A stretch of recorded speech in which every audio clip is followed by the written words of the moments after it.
الحرب الناعمة ما هي ومن يستخدمها وما هي أهدافها وما علاقتها بمكافحة الإرهاب وما هي سبل الحماية من هكذا حرب والتصدي لها وماذا يعني استخدام اللغة لتهيئة أرض المعركة وما هو الرد الفعال على المؤسسات العاملة تحت شعار منظمات حقوق الإنسان والتي هي جزء من هذه المعركة. الحرب الناعمة من الداخل. معكم زينب الصفار، تابعونا.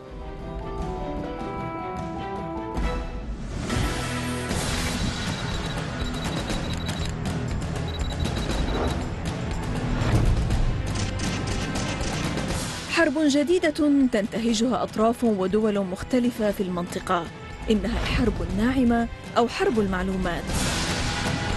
هي إجراء ضمني يتشكل من العمليات السياسية والثقافية والاستخباراتية التي تنتهجها دولة ما أو جماعة ما للتأثير على الجو العام وعلى المواطنين والقيام بالتغييرات المتوخاة في البلد الهدف. إذن من بين الخصائص المميزة للنزاعات الحالية والحروب المستقبلية الانقسام بين أسياد المعلومات وضحايا المعلومات، ومن هنا التركيز على الأجساد المشوهة والنساء الثكالى والكثير من جرعات الدم. والله حرام. والله حرام. هذا النوع من الحرب يشدد على ضرورة النظر إلى الصراع بأقصى درجات البساطة الأخلاقية، بساطة تقوم على فكرة الضحايا والمعتدي مما يتطلب إسقاط المعتدي.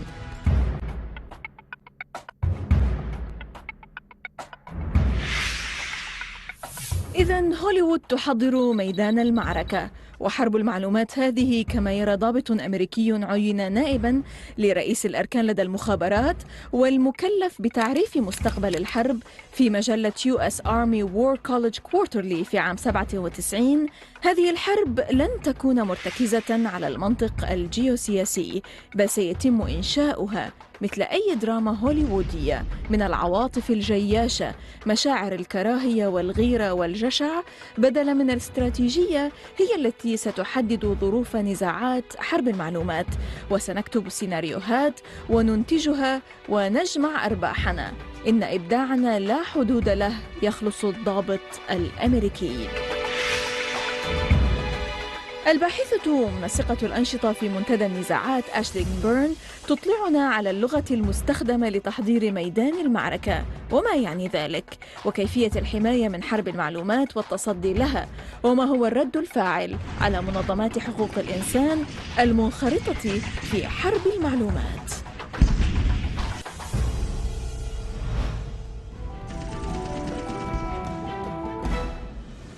Aisling Byrne, researcher and project coordinator at Conflicts Forum. Welcome to The Inside. Thank you. Actually, as we've been talking about this issue, that there is something of a new kind of war, which is the soft war or the information war. What is the nature of this information warfare? I think the nature of this information war is it's almost more important now than the sort of big military invasions we've seen of Afghanistan, of Iraq. And what we're seeing now is much more, particularly in Syria. I'll start by saying something about in 1997, the deputy head of US intelligence wrote in the US Army War College Journal, and he said, we're seeing a new kind of war now, and this is an information war. And he said, we write the script, we control the players, and he said societies who don't have the capacity just won't be able to keep up with what we're doing. And I think particularly in Syria, this is what we've seen. But if you look back at Iraq, at Afghanistan, the US was spending by 2011 something like nearly $600 million only on information operations in Iraq and Afghanistan. And I think it's important to look back what they did in Iraq and Afghanistan to see how things have now developed in Syria. Mm-hmm. Is it that effective, such kind of warfare? So I'll give two examples from Afghanistan. One was we know this from WikiLeaks, and USA Today did a big study on this, that the Americans were producing 11 hours of radio and television programs a day in said by Afghans themselves. They said, because we're not Muslim, we'd be American, people wouldn't believe us, they don't trust us, it's important that it's So they used the indigenous people to help them deliver their message. They used indigenous people and they used NGOs, and we'll come to this later on Syria, but this is how this warfare is done. So information war is very much part of the sort of modern warfare. And we see this particularly in Syria, and in another study that Time magazine did, where they showed the cyber warriors, they called them, who've been trained by the US in Syria, but also wider. And it's all targeting countries where there's a strategic conflict with the US. This type of war, I believe, has also been used in Iran too, but we're going to get back to this issue. But I want you to tell me, how does this relate to counterinsurgency, or what they refer to in the term of coin? Okay, it links to what I was saying, that very much the key component of COIN is winning hearts and minds and trying to find out who are the insurgents. And I think the history of COIN is very interesting, that it first sort of was used in Vietnam, and it led to terrible results. You know, inevitably what was apparent was that torture and murder are a key component of COIN, of counterinsurgency. Because in order to get information of who are the insurgents at the village level, at the town level, there has to be either incentive. So in Vietnam, for example, the Americans gave money, $30 for an official, $40 for a district official, for example, who were killed by insurgents.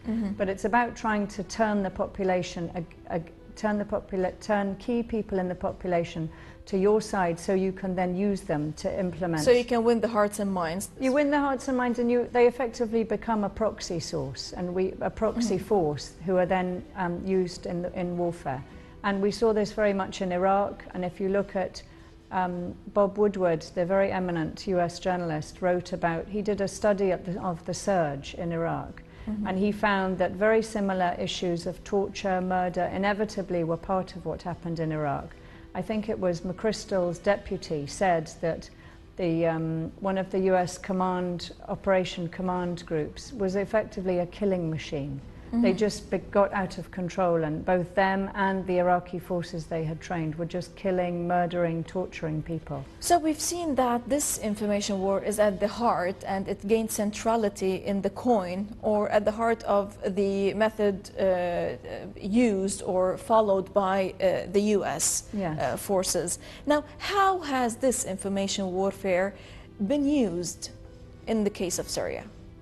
I think in the case of Syria, probably it's the best example of how the information war is actually much more important than a normal battle, a sort of invasion. There's no invasion, there's no occupation, there's no intervention as yet, as we saw in Libya.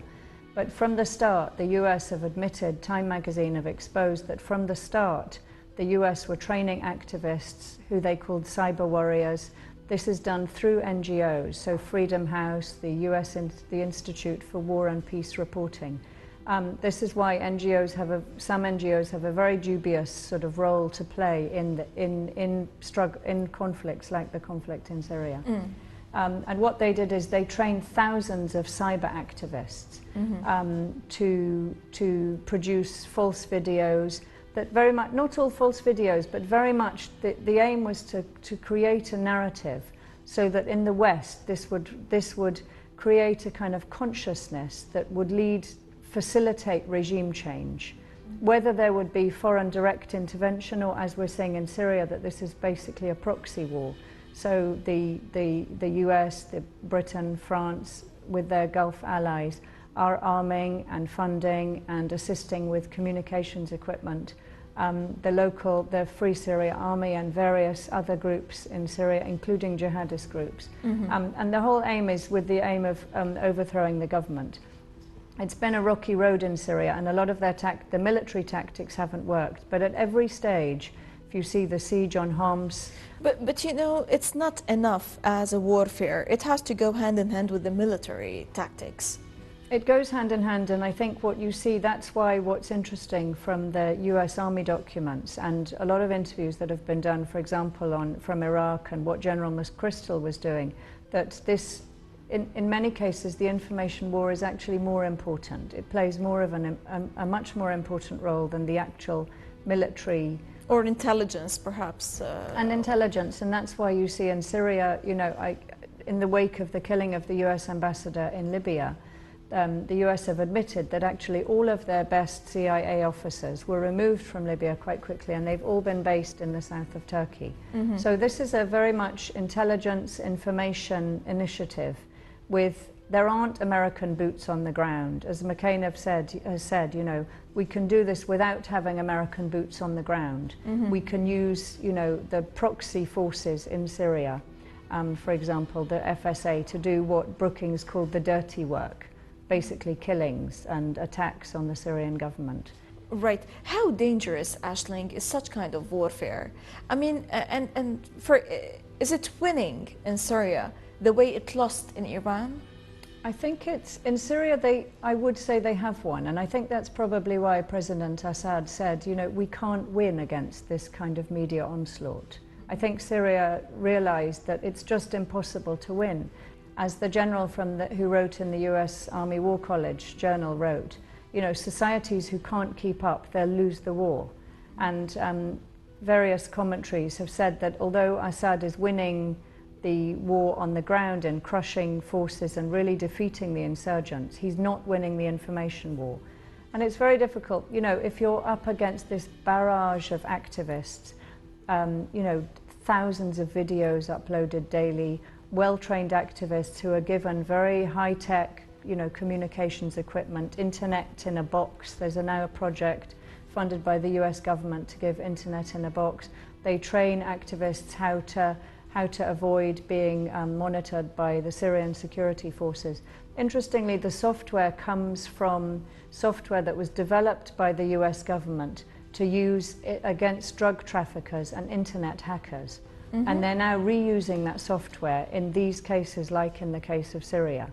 And they're specifically giving money to fund research of how this can be used. I think it's the New America Foundation, which is a very prestigious American think tank, has a grant from the US State Department to actually look at this internet in a box to facilitate you know, this kind of immediate, being able to upload immediately onto Skype, onto YouTube, videos that portray this narrative, which is essentially that, you know, unarmed civilians are being killed by the Syrian security forces. Why do you think that Assad is losing in face of such kind of a war?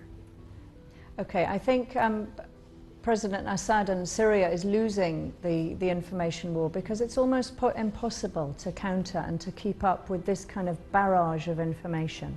And you need to look at the players. There are not only the cyber warriors, as Time called them, there are foreign embedded journalists, and as the US Army learnt in Fallujah, and they said themselves, as we know through WikiLeaks, that these embedded journalists act effectively as the propaganda arm of the US Army.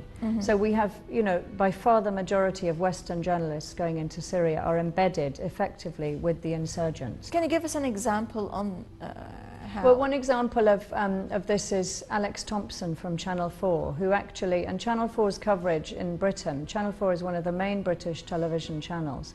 Channel 4's coverage takes almost 100% an anti-Assad government line. And they frame, as with most of the media in Britain, they frame the conflict in terms of, you know, unarmed civilians who were eventually forced to take up weapons to fight against the sort of brutality of the Syrian security forces.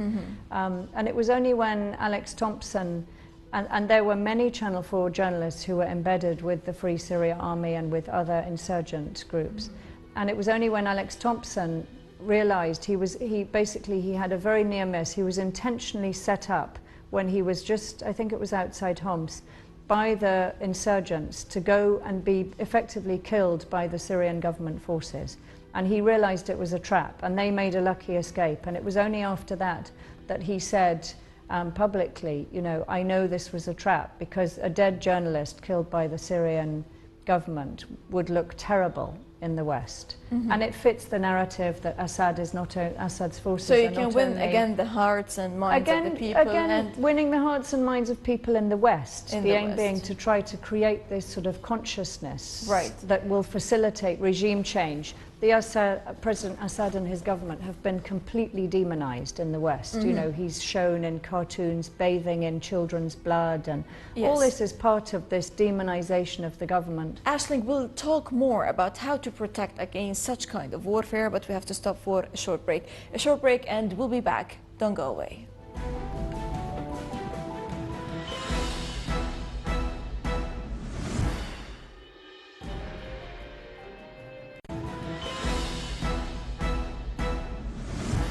Welcome back. Aisling, you were talking before the break about how dangerous is such kind of warfare. Now, how could one protect his society or his people against such kind of warfare? As I said, I mean, it's very difficult to understand that what is right and what is wrong, and who to believe and who not to believe. This is part of the aim. The aim is to create a kind of false narrative, a disarray, picture, a disarray, and anyone who's a critic or tries to expose what's happening is in the Western press they're called Assad's useful idiots. So even very credible journalists like Seamus Milne, the point is if you take a critical line, they try to shut you up and try to dismiss your argument. And I think it was Brzezinski who said, look, because he's criticized the idea of foreign intervention in Syria, and he's argued in many articles, you know, this is just stoking the fires of what happened in Afghanistan in the 80s. And he said, you know, I'm not trying to defend brutality, I'm not trying to defend, there have been atrocities carried out by both sides. That's clear, that's what happens in war. In wars, and this is what happens in civil war. No one's trying to defend it. The point is that there are many cases when the West doesn't intervene. And why is Syria a particular case? And what they've tried to show is to create a narrative whereby there's this humanitarian justification and urgent need. And what you see in many phases of the conflict in Syria, the siege on Homs and the few foreign journalists who were in there, and the last dispatch by Marie Colvin before she was killed, you know, it very much focuses on these innocent children, babies, mothers who are being killed by these brutal forces, government forces. It's much more complicated than that. Syria, as we know, it's very much a kind of preparation for a war on Iran to weaken Syria. I'm not sure whether the aim is for President Assad to fall or to actually just weaken Syria. Syria, in many Syria cases, already weakened? Syria has been weakened, of course. I mean, Syria has been, it's almost like Iraq take two. Syria has been led down the path of sectarian civil war. And this has been instigated by the West with their Gulf partners. I'll give one example from Syria again. The Time magazine did a story in September. They were looking at how the weapons provided from the Gulf by Saudi Arabia and Qatar, which are facilitated through Turkey, through an operations room in Istanbul, the kind of problems on the ground between the groups, and how some of the weapons are being distributed by a Lebanese parliament member from the Future Movement, and others just on the kind of dynamics between the different jihadist, Muslim Brotherhood, Free Syria army groups in Idlib. And another journalist who was writing about the same thing also was showing how even amongst the armed groups there's competition in terms of this info war. There's a conflict, actually. When he was there, he was with and he's been based with different insurgent groups, the Al Farouk Brigade and others around Homs. Another group was filming operations that were undertaken by the Al Farouk Brigade and claiming responsibility, because apparently the weapons in the north of Syria are distributed according to how many hits you have on YouTube and how many sort of sensational videos you can upload on YouTube. So these groups are effectively fighting amongst each other. They all have a PR. They also want to win the information warfare. They need to win the information warfare because they only get the weapons and the bullets and the RPGs. And the money, perhaps, or the funding. And the money, if they successfully show that they're able to carry out these operations. So even if it's not a successful operation in terms of targeting the Syrian government or if it doesn't have any military significance, it's significant the fact that they do a very, you know, graphic, sophisticated, sensational YouTube video. Aisling, under such kind of circumstances, how can one respond to such kind of warfare? I think what's important is people like us who are against this regime change project in Syria and who are trying to show what actually is happening. You have to really monitor the media carefully. It's very easy actually to see through a lot of this very humanitarian narrative that, you know, for example, in Britain, the Foreign Secretary, William Hague, every day is making statements, you know, we have this moral authority, you know, we have to show that we're better than this, there's this imperative to intervene. And it's to point out the hypocrisies. For example, in Libya, NATO refused to accept there were any civilian casualties from all the bombing raids on Libya. They said if we don't define it as if we haven't investigated this as a casualty and proved it was a casualty, then it doesn't exist as a casualty. In Syria, so they've refused to accept, and the New York Times and Human Rights Watch did do research into this issue and showed that of course there were civilians killed. There were something like 9,000 sorties carried out. And there are very clear cases of where whole families were killed.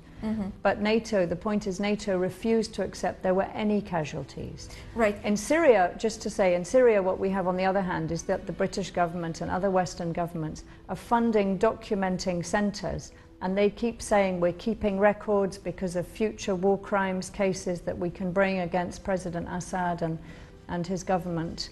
You know, the hypocrisy of this. So it's really important to monitor the press and to watch out. There's a flourishing alternative press. But you know, these counterfeit videos are not only used by the groups and the armed groups, but also used by prominent TV networks.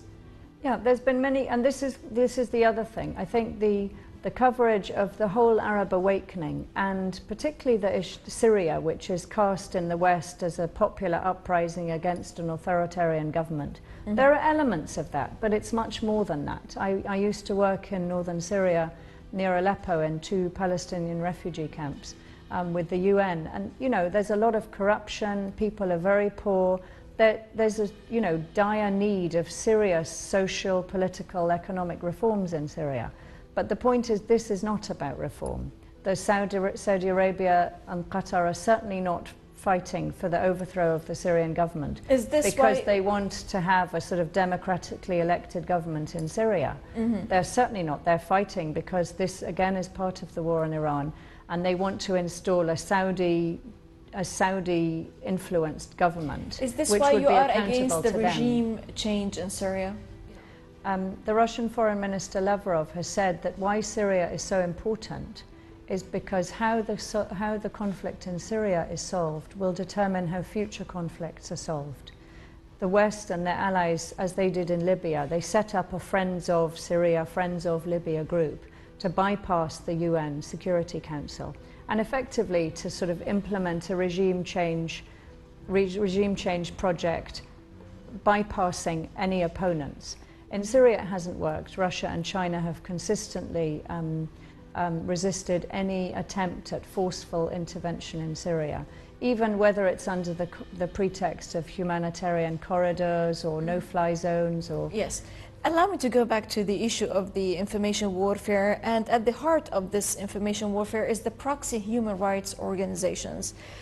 How effective are these organizations, and how to stand in face of such kind of organizations and just let the people know? In some ways they've been very effective. I mean, in the West the narrative has been created that this is, you know, the President Assad's government killing unarmed protesters who are protesting against authoritarian rule in Syria. For the sake of reform. For the sake of reform and democracy, etc. And most people believe this. Increasing numbers don't believe it. And I think with the increasingly apparent failures in Iraq, in Afghanistan, people just don't trust this kind of simplistic narrative. The trouble is, a lot of people in the media and in certain think tanks, they are very closely aligned with this regime change project. So you have organizations like the ICG, the International Crisis Group, calling for arming of the opposition in Syria. I mean, this is illegal. It's it's illegal under the UN Charter to arm forces for toppling a sovereign government. And for example, the leader of the opposition in Turkey Frank Lugulu, has said, you know, he's been very vocal saying what the Turkish government doing is illegal. This is violating the sovereignty of a neighbouring country. But the narrative is sort of couched in these humanitarian terms so that it creates this public support in the West for... So the important thing is to counter this narrative, and whether it's by human rights groups, you know, some of us were saying from the start that there were activists who were creating these videos. Demonstrations were held in Syria solely that they could be videoed and put up on the website. They lasted like 1 or 2 minutes. How can one respond to these? Well, it's important to... How can one stop their effect? By exposing the hypocrisy, the lies, the fake videos, by exposing all of this and exposing how this is part of, and really challenging the media. You know, even the use of the word regime, they use the Syrian regime. Now, in the Western media, they'll never say the Saudi regime.